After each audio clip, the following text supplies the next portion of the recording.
क्या तुम ये समझते हो कि बेआजमाइश बहिश्त में जा दाखिल होगे?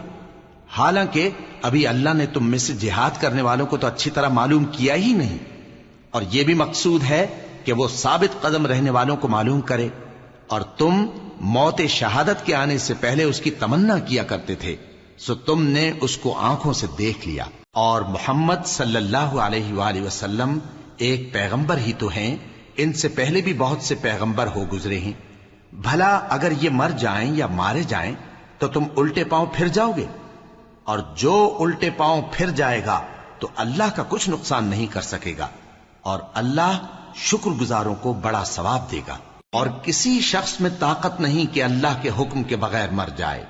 उसने मौत का वक्त मुकर्रर करके लिख रखा है, और जो शख्स दुनिया में अपने अमाल का बदला चाहे उसको हम यहीं बदला दे देंगे, और जो आखिरत में तालिब सवाब हो उसको वहां अजर